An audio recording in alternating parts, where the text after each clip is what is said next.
вечер. Почитуван министер за надворешни работи,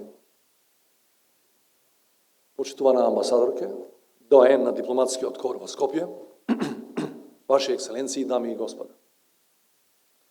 Задоволство ми е вам, членовите на дипломатскиот кор, да ви посакам добре дојде на традиционалниот новогодишен прием. На сите во новата 2020 ви посакувам добро здравје и лична среќа, а на вашите држави многу успеси и напредок на секое поле. Посебно ми е драго да ве поздравам затоа што од 12 мај изминатата година јас и моите најблиски соработници воспоставивме динамична комуникација и соработка практично со секој од вас.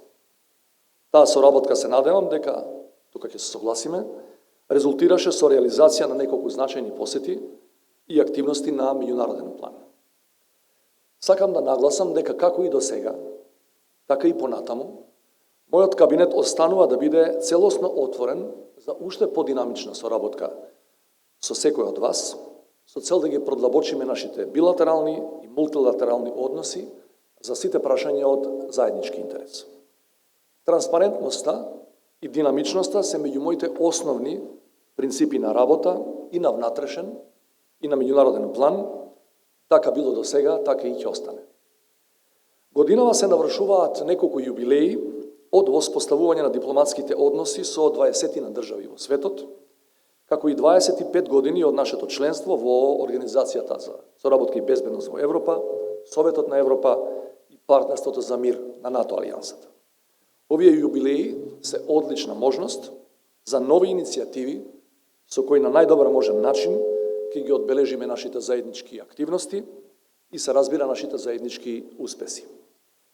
Почитувани екселенции, доволно ме познавате за да знаете дека не сум склон да ги користам вообичајните фрази и да предвидувам дека оваа година ќе биде историска, но според многу параметри 2020-та има предиспозиции да биде мощно значајна за нас како држава, но и за поширокиот регион.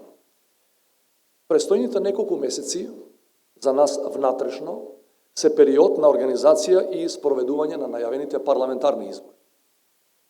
Во оваа прилика сакам уште еднаш јавно да изјавам дека од преодната влада очекувам изборите да ги организира на фер и демократски начин, во иста таква атмосфера, а од партиите очекувам одговорно однесување, онака како што доликува на една организирана демократска држава, членка на НАТО и идна членка на Европската Унија. Исто така, очекувам веднаш по завршувањето на изборите, брзо да се формира владата и во таа насока јас сум подготвен да придонесам со доследно почитување на уставните одредби при доделувањето на мандатот. Интересот на сите граѓани на оваа држава, без разлика која политичка опција ја поддржуваат, е реформските и интегративните процеси да продолжат без застој. Независно кој ќе победи, очекувам да продолжи со спроведување на неопходните реформи во насока на реализација на консенсуално изградените државни позиции за нашите стратешки цели. Пред се, тоа се нашите два главни надворешно политички приоритети.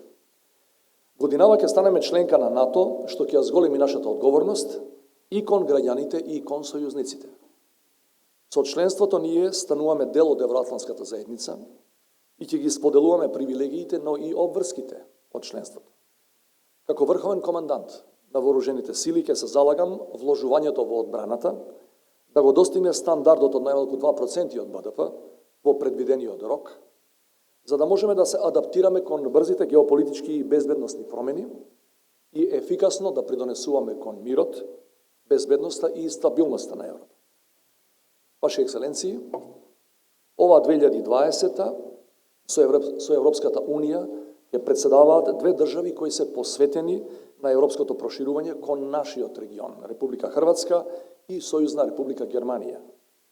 Проширувањето на Европската Унија кон Западниот Балкан никогаш не било само економско, туку и геополитичко и безбедносно прашање.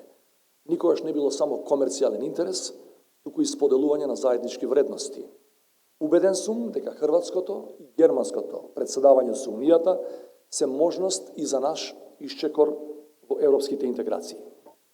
Вчера имав можност за средба со новиот комесар за проширување, при што имав прилика од прва рака да посведочам за неговата амбициозност и посветеност на процесот. Сакам да нагласам и дека пораките кои во континуитет доаѓаат од највисокото раководство на организацијата, председателот на Советот Мишел и председателката на комисијата фон дер Лејен, недвосмислено се во насока на комплетирање на Европската Унија со државите од нашиот регион. Тие пораки на нашите граѓани и мене лично ни даваат надеж и го одржуваат оптимизмот во општеството. Посакувам што поскоро сите држави членки на Европската Унија да го препознаат овој клучен момент за храбри и конкретни чекори во оваа насока. Во тој контекст очекувам и апелирам новата методологија за водење на преговорите да биде усвоена најдосна до крајот на март 2020-та, а паралелно со усвојување на методологијата да биде донесена и одлуката за доделување датум за почеток на преговорите со Северна Македонија и соседна Албанија. Преговорите нам не ни се потребни како политички трофеи, туку како инструмент и процес за време на кој ќе се менуваме и реформираме, за да ги достигнеме неопходните стандарди по кои се препознаваат европските демократии. Второ, независно од резултатот на изборите, очекувам и во рамки на своите надлежности ќе настојувам Северна Македонија да продолжи по патот на добро соседство. Со Преспанскиот договор со Грција и договорот со Бугарија, отворивме простор за да затвориме тешки прашања од минатото и да понудиме сериозен влог во нашата заедничка иднина како пријатели.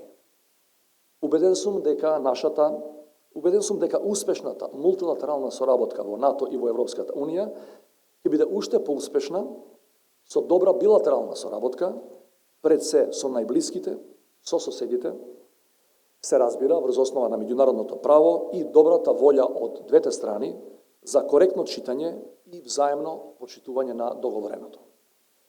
Кога зборувам за добро соседството и регионалната соработка, очекувам дека оваа година диалогот Белград-Приштина ќе добие нова динамика, пред се во интерес на двете држави, но и во интерес на пошироката регионална стабилност и соработка. Уверен сум дека секое решение што ќе го договорат Белград и Приштина и кое ќе биде во насока на почитување на суверените права и територијалниот интегритет на сите соседни држави, ќе ја добие нашата поддршка. Конечно сакам да се осврнам на мојата иницијатива за стратешко отворање на Северна Македонија кон државите кои не се членки ниту на НАТО, ниту на Европската Унија. Во моето годишно обраќање реков, во оваа прилика ќе повторам.